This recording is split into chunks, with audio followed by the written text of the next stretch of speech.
Well, it's another weekend of weekend shenanigans. It's been a little while since I've done one of these.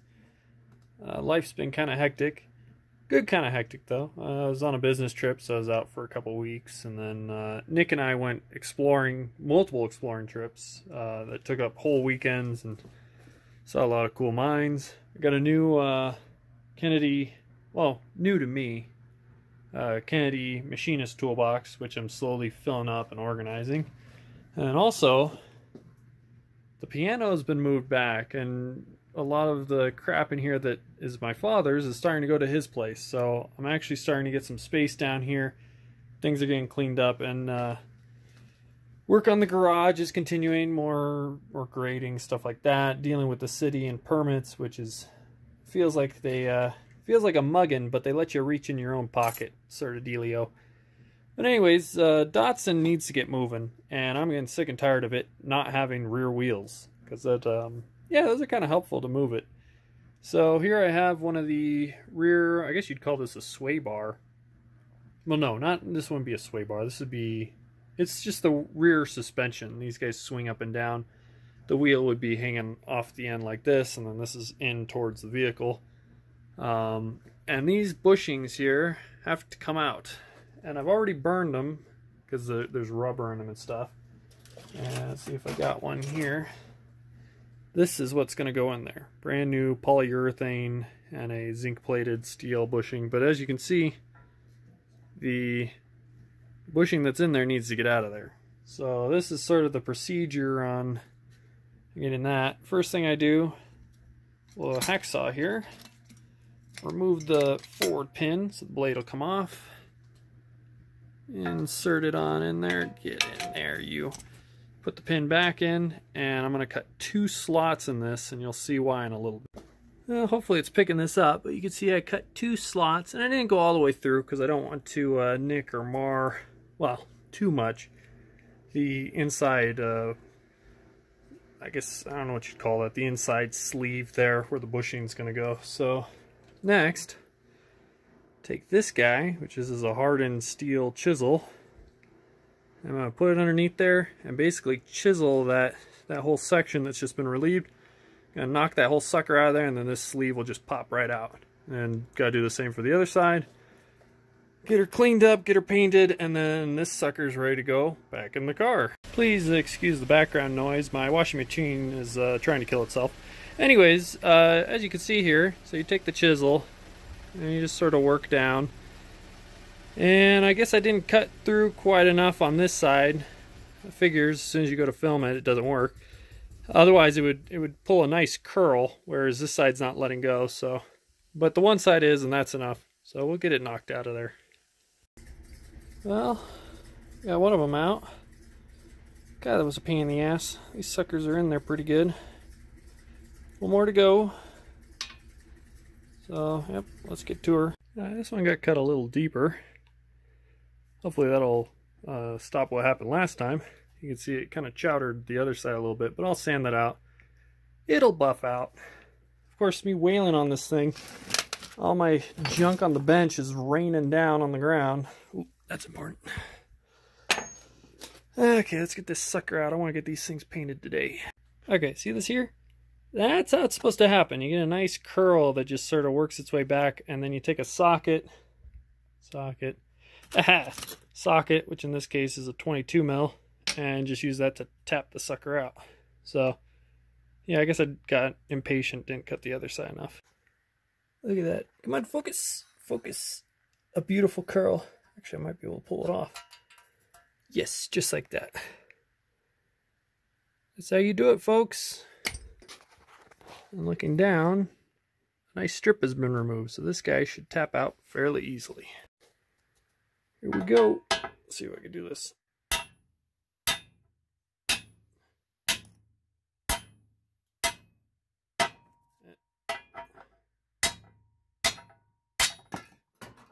And she is out of there. Well, my upstairs looks like a bomb went off, because I've been on several trips recently, and yeah, you know how it is. Things just kind of pile up and whatnot. Got some new rope. So this is kind of fun. Been looking forward to these two guys. I got a 10 millimeter. I usually run 11 because I like thicker rope. Just, you know, I'm paranoid. But I decided to get a 10 this time just because weight is starting to become an issue on some of these mines when we're dropping 450 feet or so. Yeah, getting that out of there, God, damn near killed myself. And then this other line, these are both 200 footers. This guy is a 9 millimeter, but this I'm going to cut into two sections. I'm going to cut it into a 120 foot section and an 80 foot section. And the reasoning behind that is most mines, it's either 50 or 100 feet between levels. And you figure when you tie off, you usually lose a little bit of, you know, you lose a certain length of rope. So having the two, this is lighter and it's going to be in two sections. So this will be my in-mine getting between stopes levels rope. And this will be my dropping shafts from the surface where I don't have to haul it very far because it's a little heavier. And the stuff I have in the truck, I got another 200 footer in the truck currently. And that's 11.5 millimeter, which is pretty big stuff. And that's 200 feet. So I got 600 feet total. Nick has got another 200 feet plus a 50 footer. So we're looking at, what would that be? It'd be 800, wait a minute, 600 plus 200, 850 feet of total length that we could drop. Absolutely, if we had to. I don't know if I'd feel comfortable tying all of these together because that's quite a bit of elongation over something like that. But yeah, this is gonna be good for mine stuff. But anywho, the other thing, next project. Many of you know that I hate plastic. I think it is considered a throwaway product, but finally bit the bullet and bought a 3D printer. Unfortunately, some of the parts on the Datsun, I mean, I've already bought parts that were 3D printed, and it's like, shit, for the price that I bought them for, you know, you throw in a little bit more, and damn, I could have owned a 3D printer and print my own parts. So this was a cheapo, you know, from the usual suspects. You long ding dong on the Big Rock Candy Mountain, as a fellow YouTuber would say. So yeah, I'm gonna put this guy together and let's see if she chooches. I don't have any filament for it, but you know, slap it together. I don't know if I'm gonna read the instructions. It's kind of like cheating. So yeah, figure I'll do a bit of a review as I pull it out of the box. We got the base here. There's a plastic film on here. I'm not sure if I'm supposed to peel that off before. Looks like this guy sticks on top. It's got the 3M stuff, got their logo on it and whatnot. Looks like it goes on just like that. Although why it's got a tab there so that you can peel it off again is beyond me, but whatever. Bottom doesn't look too bad. Looks like it's got the power supply built in down there, or the processor. I see a micro SD slot and a USB. That's the, God, what's it? Type B, I think, connector. Not 3.0 or anything. So here's the controller. Got a twist knob. It's got decent feedback. Spins all around. One thing though, see these little blobs here? It means there's some sort of controller or processor under there. That means that if this board, if anything goes wrong with it, it's basically scrap and you gotta buy another one. Versus if those were actual chips, I could troubleshoot it to an extent, assuming there was data sheets on that. So there's a thought. Let's see if we can get this guy out. And here's the upper assembly.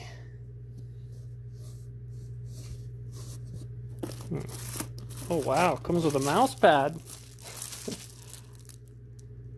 Make it possible.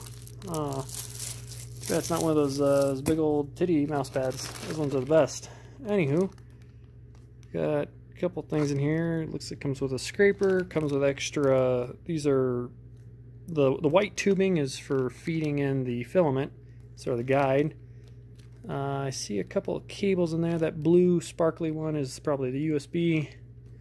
That blue one there is for filling the tracks, sort of like what's down there. Yeah, I don't think there's a whole lot to this. Leveling paper. Yeah, this is for leveling. I like how, yeah, it's nice and flat. That's going to be real good for leveling. Shit. That's just regular paper. I could just use some printer paper, thick printer paper.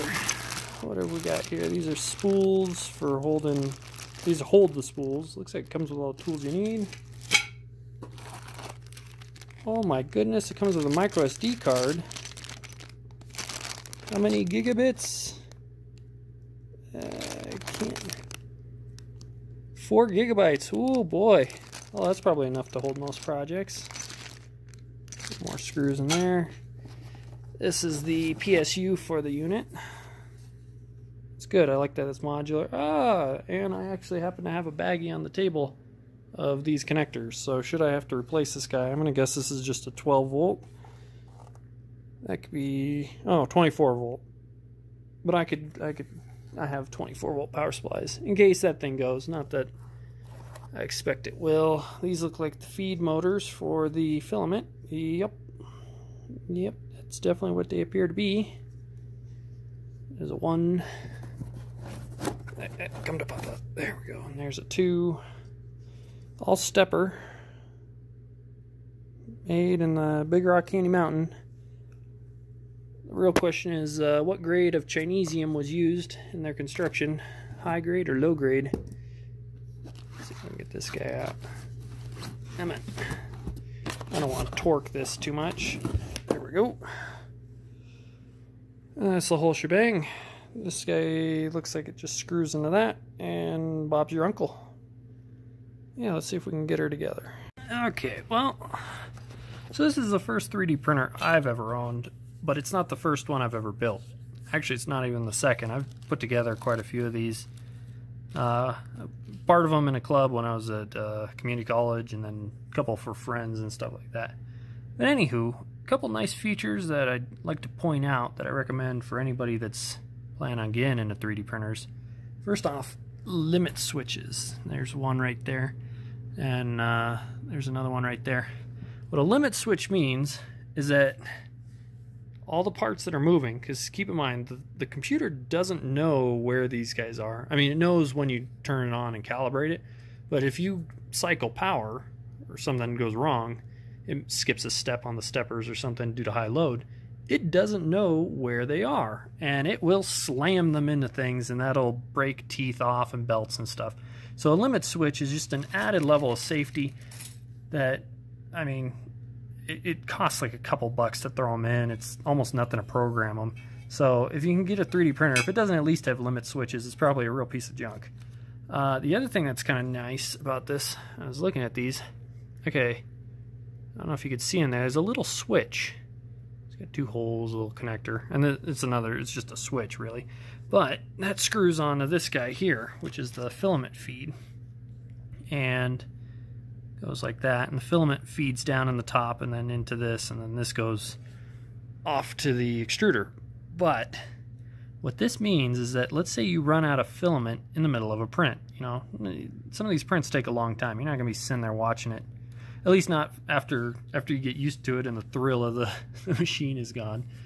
But anywho, if it knows, okay, ran out of filament, stop, means that you can put in more filament and pick up where you left off. Because if you, on the early models before they had stuff like that, it would just keep printing happily thinking that it had filament until it was done printing, and you'd have half a print. You can't fix it. And if you're doing something big and you're like 3/4 of the way through it or 9/10 of the way through it, it really sucks. Really sucks. So anyways, a couple of just a few nice features. Oh, and the other thing that's really nice is the bed. You want to get a heated bed. I can't remember which plastics it is, but there are certain ones where they will not stick. The first layer will not stick unless it's a heated bed. So again, and nowadays they're so cheap, it costs like almost nothing more, and it just makes it much nicer. Yeah, a couple of little nifty things. If you're out there buying a printer, keep an eye out for these. They'll make your life a little easier. Well, there we go. Got a 3D printer. So a couple of weird notes. One, I got a shit ton of extra hardware.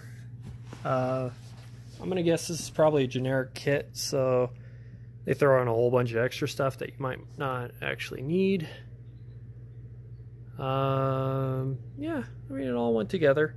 Got the cables fairly nicely organized. It's a bit of a mess back here, but this thing's going to be moving around, so they need to have a little bit of free play.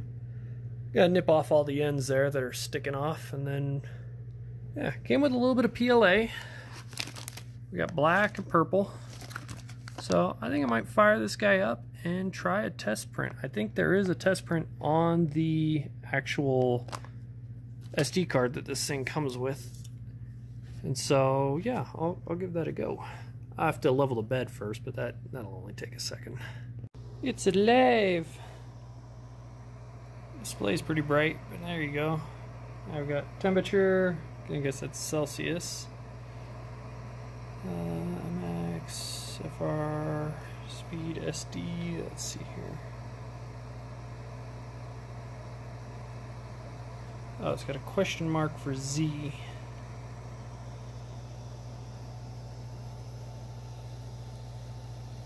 The print bed's starting to heat up. Nope. Probably recognizes that there is no filament. So let me open these bags and get these fed in. Alright, so I found out in the menu, you can go to individual axes, and we're on the Z, and it is in fact moving up properly. So I'm going to use this, I'm actually going to level this guy. So we're going to slide this guy in a little bit. And I'll slide up just enough. You don't want to push these real fast because it will generate a voltage. I'm going to drop the tip down just till it's about to make contact. And we'll set that as our 0. Let's see.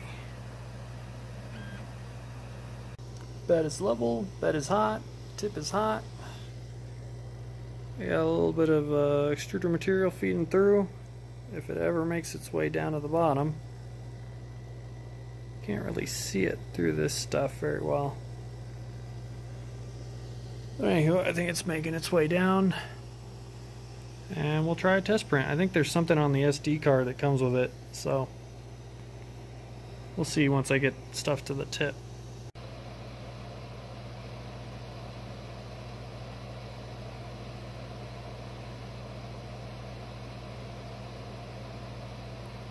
And there we go.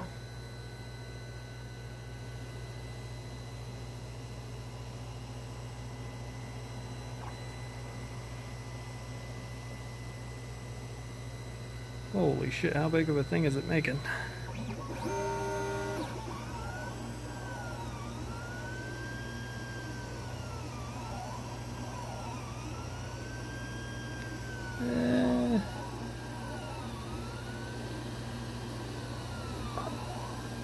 It hasn't quite gotten anything to the extruder. I should have let a little more of the plastic out.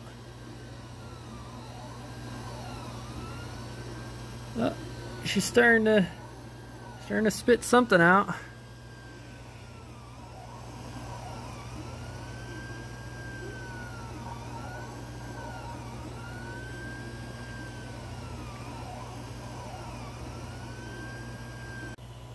Well, first print.